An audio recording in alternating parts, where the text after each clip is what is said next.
Eu queria que você abrisse a palavra do Senhor em Mateus capítulo 6. Mateus capítulo 6. A partir do versículo, Mateus 6, do versículo 25 ao versículo 34. Mateus 6, do 25 ao 34.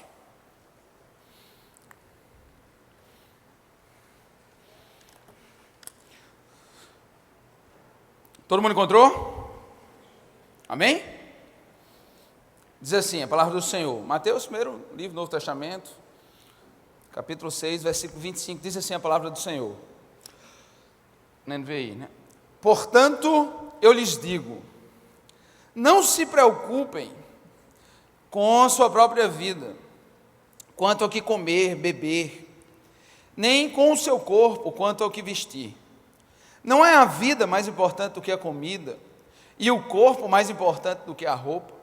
Observem as aves do céu, não semeiam, não colhem, nem armazenam em celeiros, contudo, o Pai Celestial as alimenta. Não tem vocês muito mais valor do que elas? Quem de vocês, por mais que se preocupe, por mais que fique angustiado, agoniado, inquieto, pode acrescentar uma hora sequer, um côvado, à sua vida? Porque vocês se preocupam com roupas. Vejam como crescem os lírios do campo, eles não trabalham nem tecem. Contudo, eu lhes digo que nem Salomão, em todo o seu esplendor, em toda a sua glória, vestiu-se como um deles. Se Deus veste assim a erva do campo, que hoje existe e amanhã é lançada ao fogo, não vestirá muito mais a vocês, homens de pequena fé. Portanto, não se preocupem, dizendo que vamos comer, que vamos beber, que vamos vestir, pois os pagãos é que correm atrás dessas coisas. Mas o Pai Celestial sabe que vocês precisam delas. Busquem, pois, em primeiro lugar, o reino de Deus e a sua justiça, e todas essas coisas lhes serão acrescentadas. Portanto, não se preocupem com o amanhã, pois o amanhã terá suas próprias preocupações. Basta cada dia o seu próprio mal. Você pode, mais uma vez, fechar seus olhos para a gente orar? Pai, eu quero agradecer, Senhor, pela oportunidade que temos de meditar na Tua palavra. Eu te peço, Senhor, que os minutos que passaremos, conquanto poucos, para as preocupações que envolvem as nossas vidas, conquanto pouco para as inquietações que envolvem a nossa mente, no nosso dia a dia, mas que a força da Tua palavra, Senhor, que causa transformação, que penetra no mais íntimo do nosso ser, que não obstante, Deus, a singeleza das palavras ou o pouco tempo que aqui passaremos, que seja capaz pelo Teu Espírito, Deus, de causar transformações em nós, para trazer, Deus, a paz que precisamos, para trazer, Deus, a estabilidade emocional que precisamos, para viver uma vida segundo a Tua vontade. Eu te peço, Deus, em nome de Jesus, que já de antemão, se há alguém, ó Deus, que entrou aqui inquieto a respeito de algo, angustiado acerca das preocupações da vida, eu te peço, Pai, em nome de Jesus, não, ó Deus, pelo discurso, mas pelo poder do Teu Espírito, Deus, que Tu possa estar trazendo já paz, Senhor. Tu possa já estar trazendo, Senhor Jesus, a consciência de que há um Deus no controle de todas as coisas. Possa Deus estar já ministrando, Deus, a paz que precisamos, que só em Ti encontramos. E que ao firmarmos nossa âncora nesse porto seguro, possamos, ó Deus, estar de verdade descansando a respeito da nossa vida. Por isso, Deus, ministra ao nosso coração, através dessa palavra. É assim, Deus, que eu oro, em nome de Jesus. Amém. Pessoal, eu anotei aqui uma definição de ansiedade, para a partir dela a gente começar a trabalhar. Então aqui de uma forma simples aqui, eu poderia definir a ansiedade como um sentimento vago e desagradável. Vago porque às vezes você não sabe exatamente nem como é, nem como explicar. Um sentimento vago e desagradável, de medo, de apreensão, que se caracteriza por uma tensão, um desconforto, derivado da antecipação de um perigo, que muitas vezes não existe, é criado, dá um medo, um desconforto, uma apreensão decorrente de uma antecipação de um perigo, antecipação de algo desconhecido, ou antecipação de algo que lhe aflige. Então, de maneira geral, a ansiedade seria isso que, às vezes, inconscientemente, nós somos pegos com, muitas vezes, pensamentos persistentes, repetitivos e constantes sobre algo, uma preocupação que teima e insiste a lhe tomar nos momentos da vida, nos dias da sua vida, que muitas vezes lhe impede de você se concentrar em algo, que muitas vezes lhe impede de você realizar algo. Essa preocupação que mesmo muitas vezes você quer parar de pensar, você quer dar isso como resolvido, mas parece que excede seu controle e volta à sua mente constantemente, e você não consegue viver o momento atual, porque se encontra preso a um futuro que você não sabe se virar, não sabe como é que vai ser, não sabe como é que vai acontecer, e esse futuro parece que impede, inclusive, de você fazer algo hoje que venha repercutir numa transformação daquilo que viria.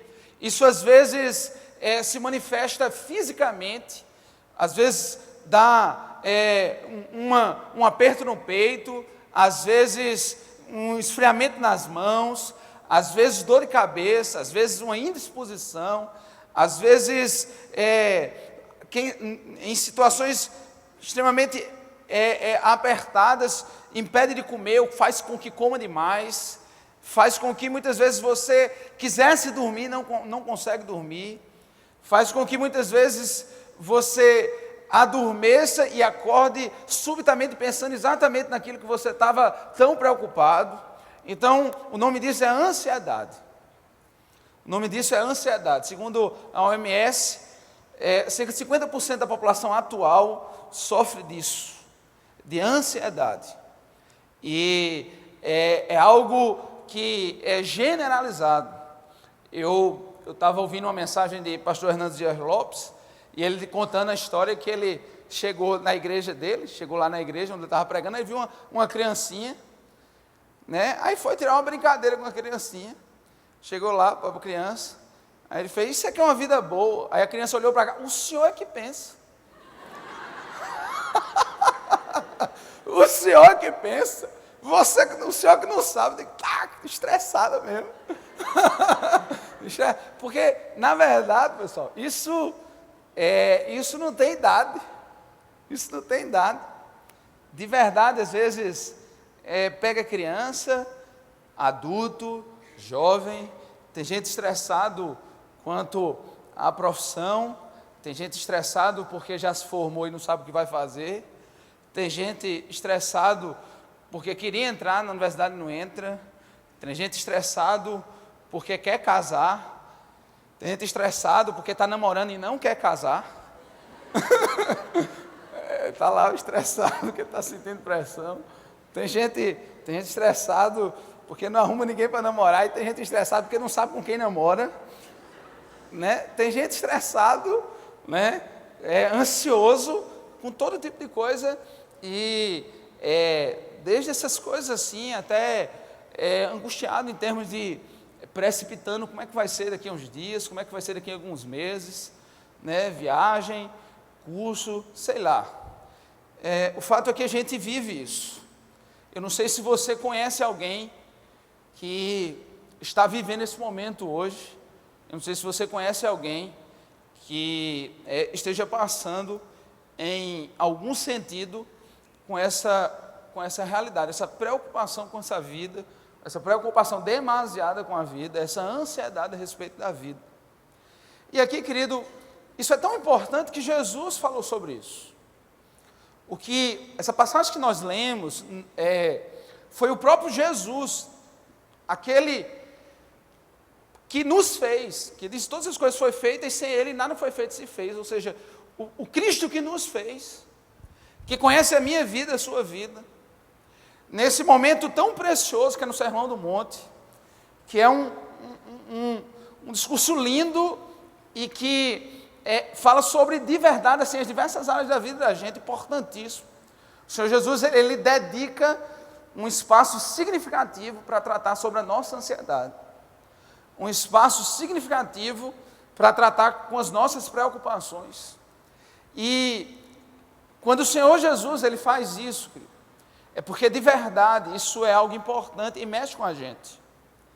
Isso é algo que mexe com a gente de maneira geral, mas não só com a gente do ponto de vista emocional, individual, mas isso mexe na nossa relação com Deus. A ansiedade que você vive, a inquietação que você vive, a preocupação que você vive, demasiada, muitas vezes interfere na sua relação com Deus.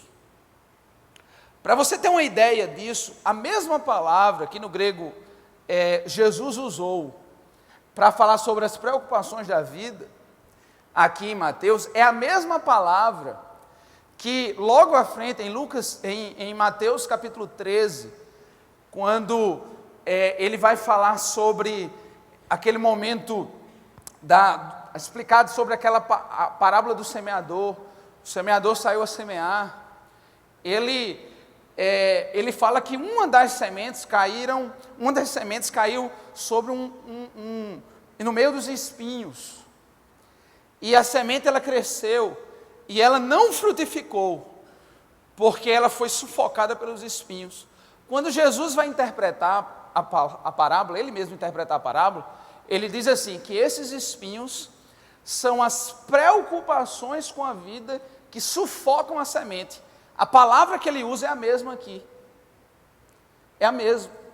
As preocupações com a vida sufocam o evangelho na sua vida, e muitas vezes, porque você está tão preocupado com isso, você não frutifica. Porque muitas vezes você está tão preocupado com isso, você deixa de fazer a obra do Senhor. Porque você está tão focado nessa preocupação persistente sobre algo da sua vida, você deixa de fazer e de viver coisas preciosas, momentos grandiosos que você poderia viver com Jesus e ser canal na vida de pessoas. E a Bíblia diz que é por causa dessas preocupações que sufocam, por causa dessas preocupações que lhe tiram fôlego, que lhe pressionam, que você muitas vezes não consegue frutificar. Lá na frente, por exemplo, em Lucas capítulo 10, tem uma passagem interessante que Jesus, ele vai visitar Marta e Maria. Marta e Maria, e aí Maria se lança aos pés de Jesus para ouvir, para desfrutar da sua presença. E aí de repente Maria está angustiada, agoniada com os afazeres, e ela chega para repreender a sua irmã Marta, e diz, Jesus, manda que Marta pare com esse negócio aí, dessa vida boa aí, e vem me ajudar nos afazeres. E Jesus diz, Marta, Marta, por que você está tão preocupada a respeito da vida? Ela escolheu a melhor parte.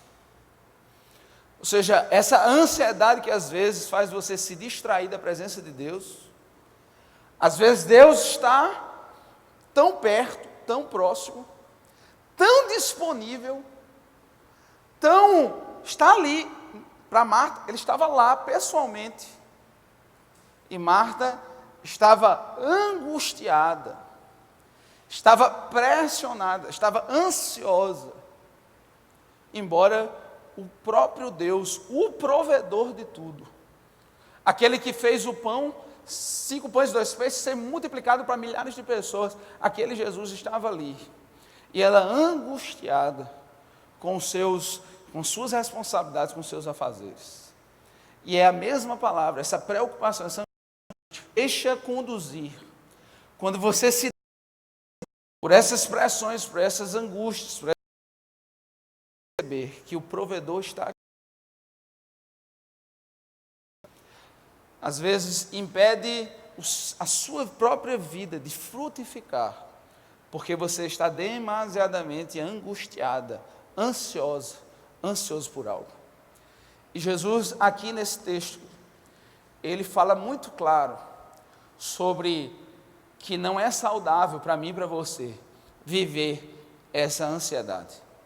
Não é saudável para mim e para você viver essa inquietação, viver esse aperto no peito, essa antecipação do futuro. Isso não é saudável. E Jesus, querido, aqui nesse texto, ele dá pelo menos 3 razões pelo qual nós angustiamos a nossa vida. É lógico que a gente poderia tratar ao longo da Bíblia de várias razões, porque Paulo fala sobre isso, tantas outras passagens falam sobre ansiedade, sobre inquietações, mas eu queria trabalhar esse texto com você e trazer pelo menos 3 razões importantes, por meio das quais muitas vezes nós nos angustiamos. E não somente trazer as razões para você compreendê-la, mas acima de tudo, que o próprio Jesus falasse ao seu coração. O texto diz,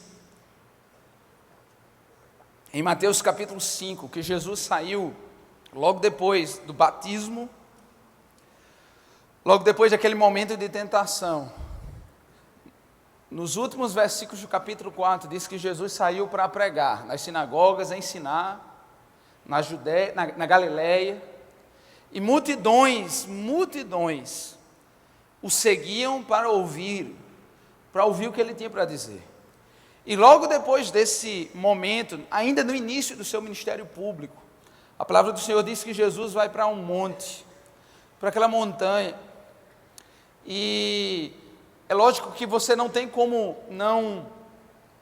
não fazer um paralelo com aquele momento onde Moisés sobe a montanha também. Jesus sobe a montanha, e ele falara do reino de Deus, explicava o reino de Deus, e agora naquele momento que ele sobe na montanha, ele passa a falar de como deve ser a vida de quem é um cidadão desse reino, a vida de quem vive esse cidadão desse reino. E ele começa a dizer que a vida de quem entende o reino de Deus sobre a sua vida, ele tem que ser diferente, ele precisa ser diferente. E Jesus, ele se assenta naquele monte. Essa postura era própria dos mestres e daqueles que tinham autoridade para governar, para legislar. E é naquela postura, ele senta e começa a explicar. E a minha oração, querido, é que esse discurso entre no seu coração hoje. A minha expectativa é que essa mensagem entre no seu coração. E que você não seja como quem vive o reino de Deus, mas assumindo uma postura angustiante, como aqueles que não têm o Deus do reino. Como alguém que não conhece aquele que controla todas as coisas. Como alguém que não entende que aquele que falou isso é aquele que tem o controle de tudo. Tudo envolve a minha vida, a sua vida. Tudo envolve o seu futuro, o meu futuro. Amém, queridos? E ele dá aqui pelo menos 3 razões que eu queria começar com você. 3 razões. Se você puder manter sua Bíblia aberta, eu queria que você prestasse atenção no versículo 25. Eu não sei como é que está aí na sua Bíblia, mas o versículo 25, ele começa assim: por isso, portanto. É assim ou não é? É ou não é? Tem isso ou não tem? Tem ou não tem? Por isso, portanto. Tem alguém que tem alguma coisa diferente? Não. Mais ou menos isso, né? Então veja só, pessoal.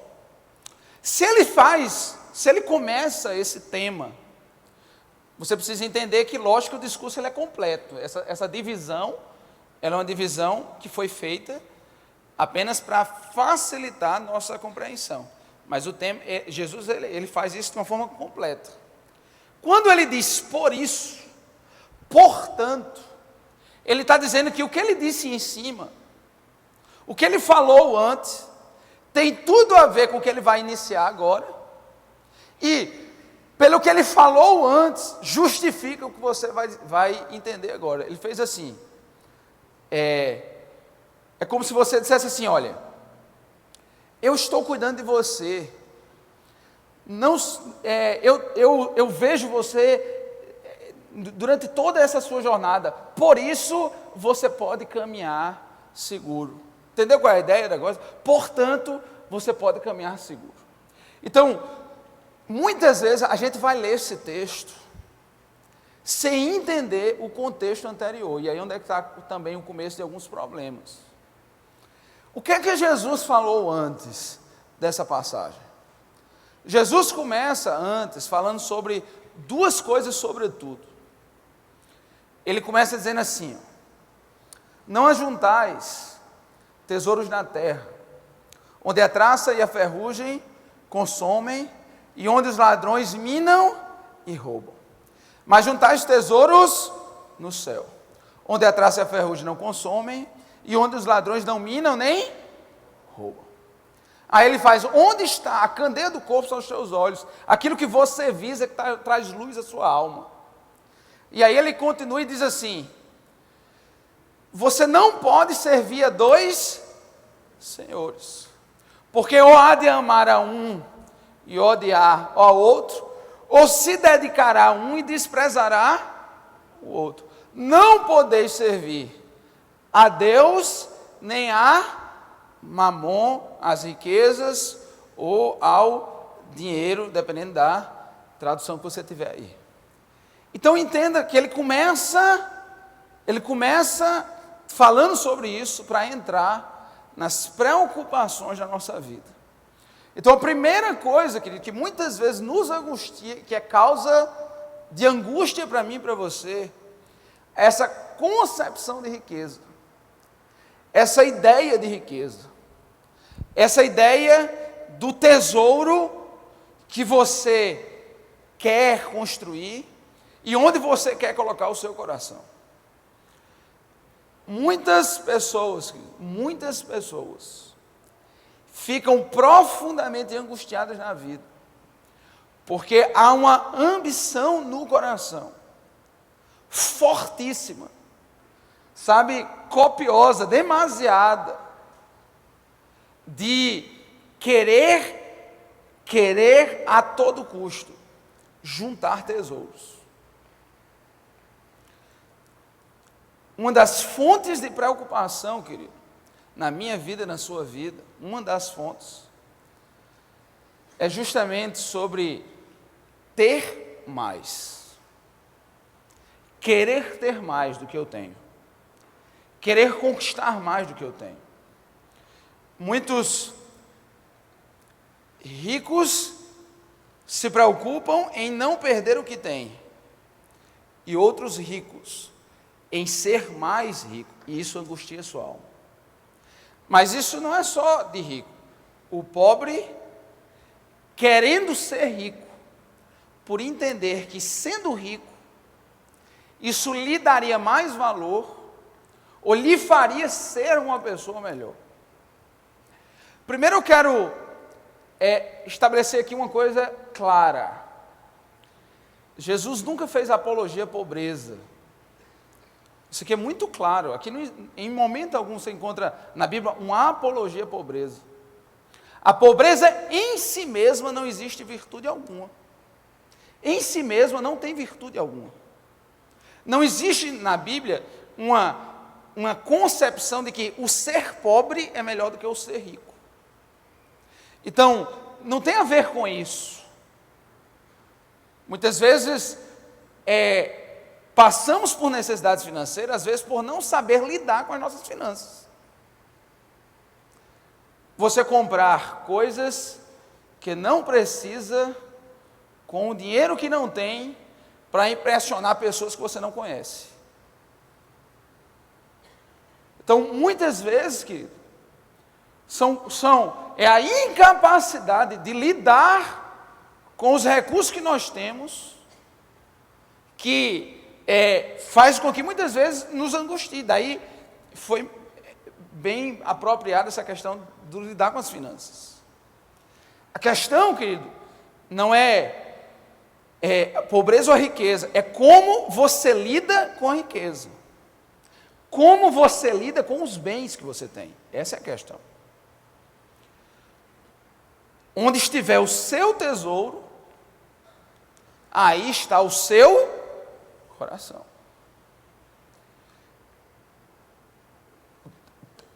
Há um texto, querido, eu não ia ler não, mas me deu vontade de ler. Eu queria que você abrisse a palavra do Senhor em 1 Timóteo capítulo 6. 1 Timóteo capítulo 6. Você pode abrir a palavra do Senhor aí? 1 Timóteo capítulo 6.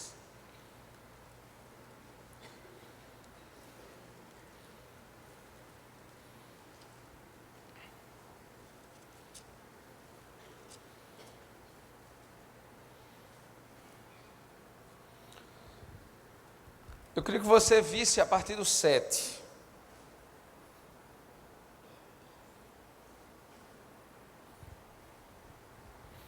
Primeira Timóteo, capítulo 6, a partir do 7.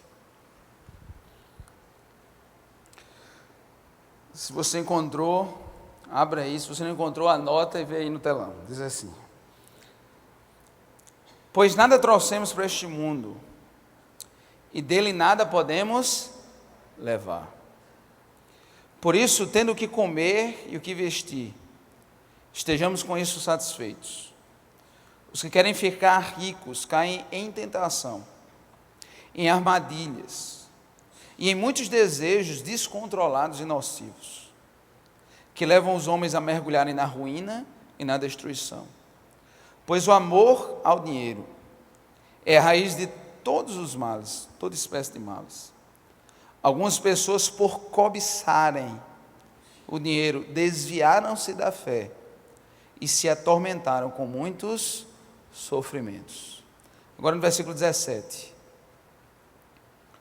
Ordene aos que são ricos no presente mundo, que não sejam arrogantes, nem ponham sua esperança na incerteza da riqueza, mas em Deus, que tudo nos provê ricamente para a nossa satisfação.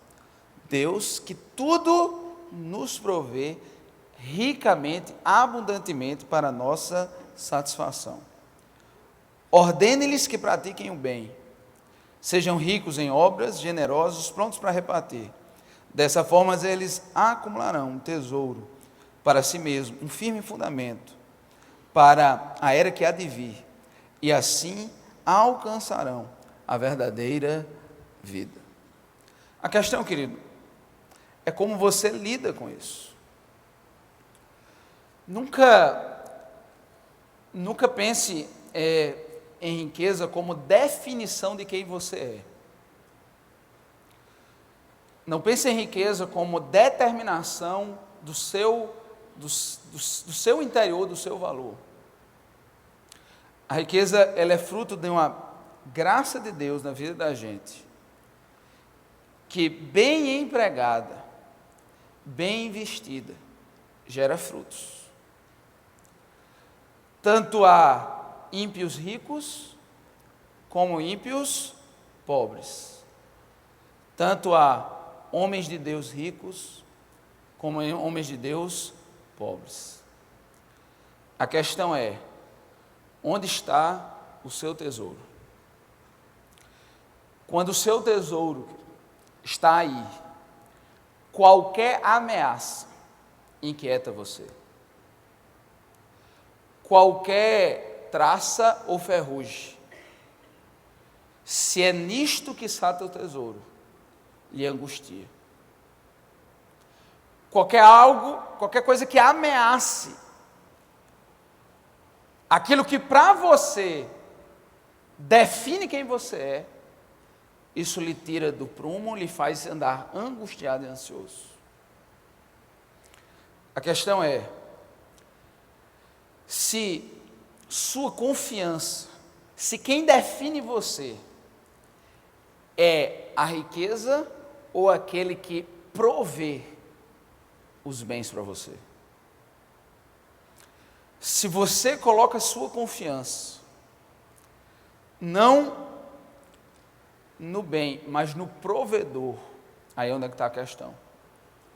Por isso que o texto, ele faz assim, de uma forma tão clara: você não pode servir a dois senhores. Ou você serve aquele que lhe provê, ou você serve ao produto, ao bem, à coisa. Se sua confiança está naquele que tudo provê, você passa pelas ameaças da vida, sabendo que quem lhe sustenta é o provedor. E aí você enfrenta as crises da vida, sabendo que além da crise, existe o Senhor em quem não há crise. Além da situação atual, existe um Deus provedor que não muda. É o mesmo ontem, hoje e será para sempre. E o Deus que lhe sustentou ontem, o Deus que lhe sustenta hoje, é o Deus que lhe sustentará para sempre. Ele começa trabalhando isso, diz: por isso não andeis ansiosos. Aí você diz: mas pastor, não é ase que eu fico agoniado, é para ter um sustento digno. Eu não anseio riquezas, embora isso não há mal ou bem em si, mas eu sonho, e o que eu me angustio é por um sustento digno, é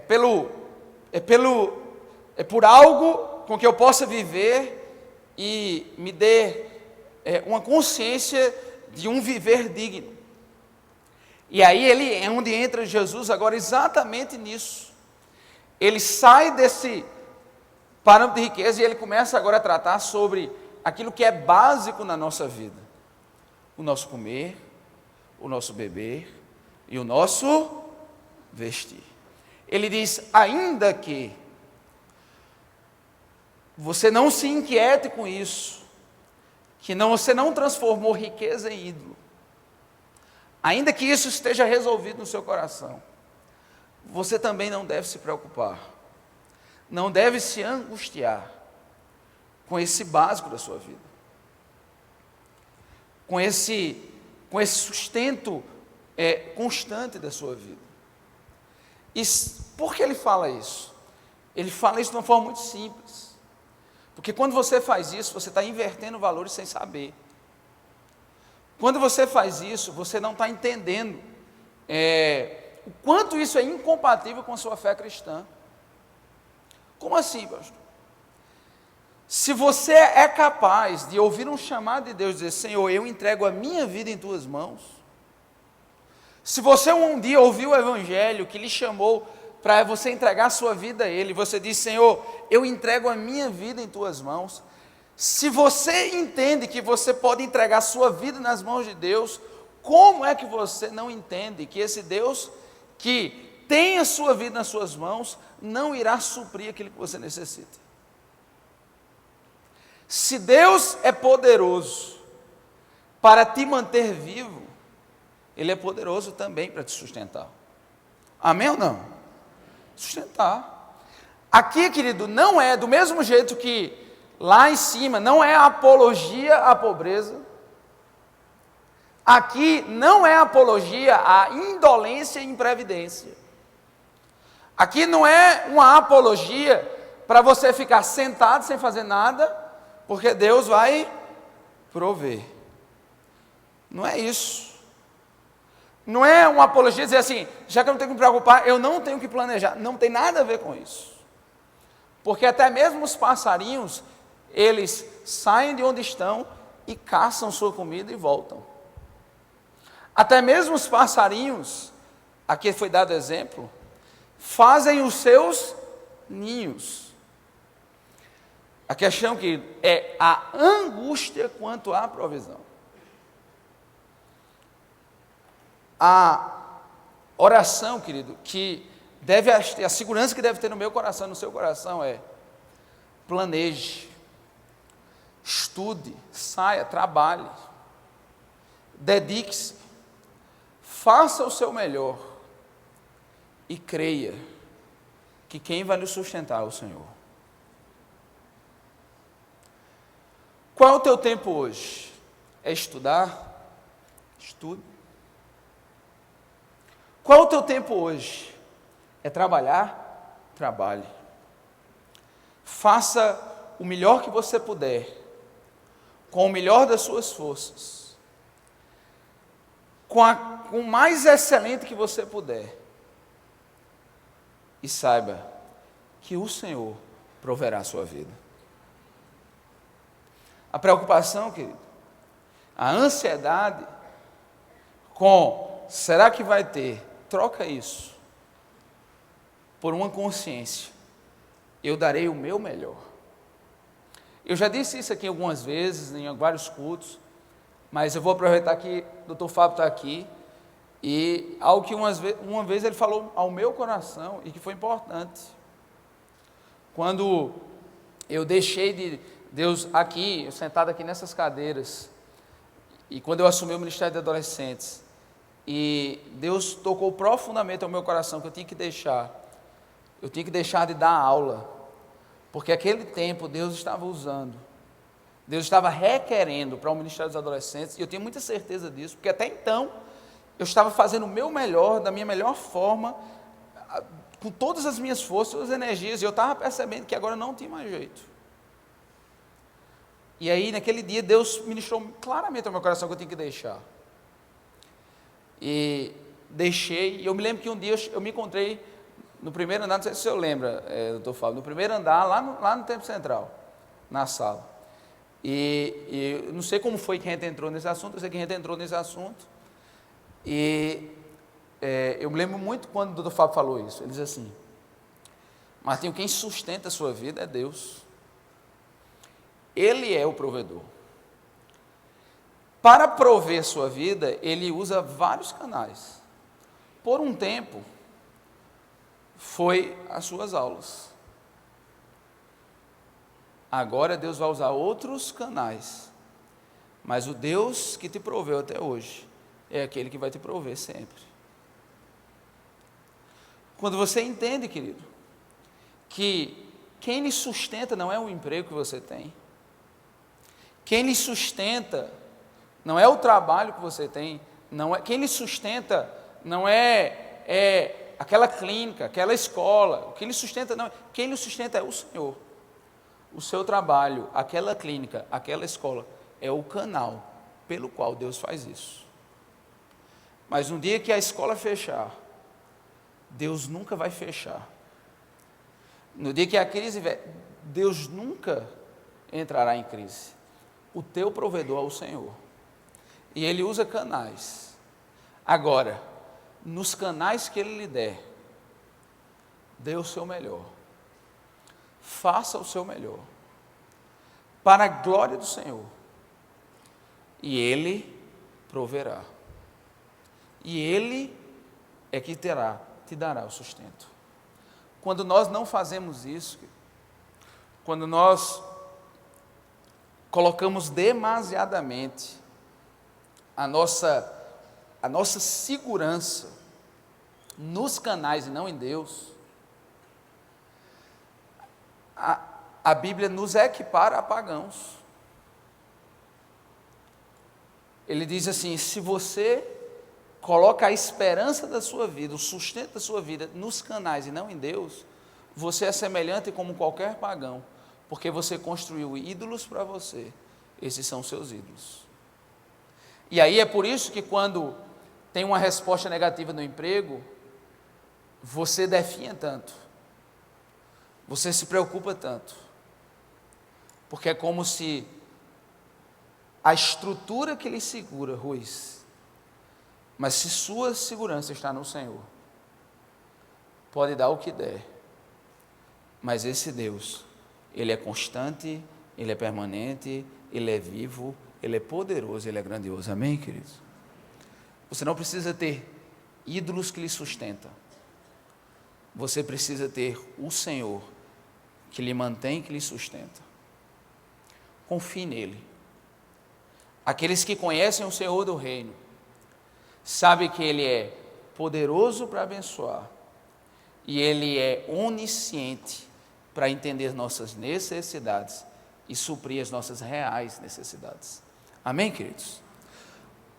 Outra coisa, querido, além das riquezas, outra coisa que leva a gente, às vezes, ficar angustiado, é o sentido que nós damos à nossa vida. Quando ele diz aqui, buscai o reino de Deus e a sua justiça, a expressão aqui é, o que é que você busca na vida? O que é que você busca na vida? O que é que te dá sentido na vida? Toda pessoa ela precisa de algo pelo qual lhe dê sentido. Toda pessoa ela precisa de algo que faça você se levantar todo dia, dormir, acordar todo dia e viver mais um dia na vida. O que é que te dá sentido na vida? Uma vez eu li um livro de um psiquiatra chamado Viktor Frankl, o criador da logoterapia. E ele foi um dos judeus que sobreviveu a campo de concentração. E ele criou a sua teoria dentro do campo de concentração, judeu. E ele olhava homens fortes e pessoas magérrimas. E eles via que homens fortes, grandes, muitas vezes não segurava nem 2 meses de campo de concentração. E às vezes pessoas pequenas e aparentemente fracas resistiam até o fim. Ele diz, o que fazia com que aqueles homens resistissem não era a força física que eles tinham, mas o sentido que eles davam para a vida. Aqueles que olhavam para a vida com um sentido, aqueles que entendiam que tinha algo que lhe faziam viver e que lhe levantavam para viver, estes é que resistiam. Mas aqueles que se entregavam sem sentido, logo morriam. Eu e você, querido, precisamos de sentido para viver. Algo que nos faça enfrentar as decepções, algo que nos faça enfrentar os problemas, algo que nos faça enfrentar as adversidades, as aflições que Jesus disse que passaremos todos. A pergunta é, o que é que te dá sentido de viver? Jesus diz assim, busque, encontre sentido de viver, glorificando a Deus, vivendo esse reino e sendo instrumento de justiça. Se você entender que o sentido da sua vida é viver esse reino de Deus sobre você e ser um instrumento da justiça dele nesse mundo, você pode enfrentar o que for, viver o que for, que você sabe que sempre você terá uma razão de se levantar mais uma vez, de caminhar mais um passo, de seguir mais uma jornada. Você sabe qual é o problema, querido? Às vezes, o sentido da vida da gente não está em viver esse reino, em ser instrumento desse Deus. Muitas vezes o sentido da vida da gente é ser apenas um profissional. E aí quando eu não passo no vestibular, aí quando eu não passo aquilo dali, quando eu não passo naquele concurso, quando eu não passo naquela prova, eu construí um ídolo para mim. E minha vida parece que tem sentido, tem razão se eu chegasse lá. Quando se você, querido, coloca o Senhor, o seu reino, a sua vida como instrumento de justiça, você sabe que você é pleno nele, você é realizado nele, e realizado nele, pleno nele, valorizado por ele, você luta pelos seus sonhos, você luta pelos seus planos, mas você não é determinado por as conquistas. E aí você é capaz de sentar com quem conquistou e quem não conquistou, e nem se achar nem maior nem menor, porque ambos são valorizados pelo Senhor a quem ama. Não transforme, queridos, sonhos em ídolos. Não transforme desejos em deuses. Desejos são deuses quando, uma vez não realizados, nós achamos que a vida não tem sentido. Mas quando o seu Deus é o Senhor, você é capaz de fazer como Jesus, Senhor, Se for possível, passa de mim esse cálice, mas seja feita a tua vontade. Porque entre os meus desejos e o meu Deus, eu me realizo no meu Deus. Eu encontro paz no meu Deus. Eu encontro segurança no meu Deus. Juventude, tenha sonhos, tenha planos, tenha objetivos de vida. Já disse por diversas vezes que eu oro para que as mais altas autoridades dessa cidade saiam daqui. Que os governantes dessa cidade, que os profissionais mais influentes dessa cidade saiam daqui. Eu sinceramente oro por isso. Porque eu sei que se saírem daqui, serão pessoas que pelo menos ouviram do Evangelho e querem viver o Evangelho, eu espero. Mas, queridos, deixa eu dizer uma coisa a você. O que define o valor que você é, o que define quem você é, não é porque você é médico, não é porque você é advogado, não é porque você é empresário, é porque você é filho do Deus vivo. Porque se você for médico, advogado, empresário, arquiteto, o que for, e não for filho do Deus vivo, você pode ter 10 anos, 20 anos, 80 anos, mas um dia terminará. Mas se você for um dia entregar sua vida ao Senhor, e aquilo que te dá dignidade é o Deus a quem você serve, você sabe que um dia tudo isso aqui vai passar, e um dia, em glória, com Jesus, você reinará. O que te dá valor, querido, é o Deus a quem você serve. O que te dá dignidade é o Deus a quem você serve. É por isso, querido, que aqueles homens em Roma, na época em que de ser cristão não era ser gente boa, esses homens eram espoliados dos seus bens, esses homens eram encarcerados, esses homens eram jogados às feras, mas eles sabiam em quem eles criam, eles sabiam o Senhor que eles serviam, e era como Paulo e Silas preso num cárcere, que ainda assim louvavam e adoravam ao Senhor. O que te dá dignidade, querido, é o Deus em quem você serve. Isso é que te dá dignidade, isso é que dá valor. Meu irmão, se não passou nessa vez, meu irmão, continua, velho. Você não é mais nem menos por causa disso. Quem te dá dignidade é o Senhor.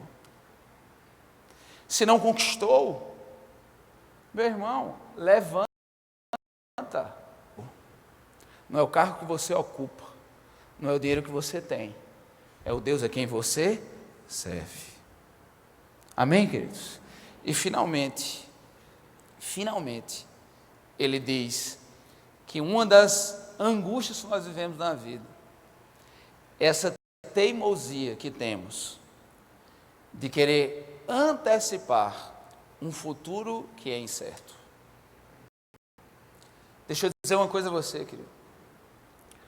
O único tempo pelo qual Deus te deu liberdade para você interferir é o hoje. O passado já foi. O passado é uma convicção, já foi. O passado passou. O futuro, sei lá, o Senhor sabe. Administre o seu presente. Faça o seu melhor hoje. Faça o seu melhor hoje. Semeie hoje. Cuide da sua semente hoje. Quem foi que disse que amanhã vai ter? Pastor João Filho, após uma quarta-feira à noite, pregou um sermão como esse. Chegou em casa umas 11. Quem foi que disse que eu estarei vivo amanhã? Por que é que você se angustia tanto sobre algo que você não tem controle? Se angustia tanto sobre algo que você nem saberá. Eu não sei se o dado é real, mas eu li em um comentário de Warren Wiersbe, ele fazendo referência a um dado, ele diz assim: 92% das preocupações futuras normalmente não se realizam. Normalmente não se realizam. E aí, querido, sabe qual é o problema? Você perde de viver o hoje, angustiado com algo que você não saberá. Aí Jesus diz: quem de vocês, com as suas preocupações, pode acrescentar mais um dia na vida? Quem? Quem de nós, com as nossas inquietações, pelo contrário, com as suas preocupações, você pode abreviar a sua vida? Por isso, querido, deixa eu dizer uma coisa a você. Entregue seu futuro ao Senhor. Para de viver angustiado com o amanhã. Faz como Tiago diz: Senhor, se tu quiseres, amanhã viajarei. Se tu quiseres, amanhã negociarei. Mas se tu quiseres, Senhor, porque o meu futuro eu entreguei em tuas mãos quando entreguei a minha vida. E se eu fui capaz de entregar a minha vida, eu sei que tu vai cuidar do meu futuro. Por isso, querido, deixa eu dizer uma coisa a você. Para de se angustiar com aquilo que você nem sabe que vai acontecer. Olha para os teus problemas hoje, sua realidade hoje. Pede a Deus sabedoria para fazer o que lhe compete fazer hoje. Semeia, planta e entrega ao Senhor. Paulo diz assim: não andeis ansiosos por coisa alguma, antes sejam conhecidos diante de Deus todas as vossas petições, com súplicas e ações de graça. E o Deus que excede todo entendimento guardará o teu coração e mente em paz. Coloca no Senhor, querido. A respeito do futuro, você só tem uma certeza. Uma.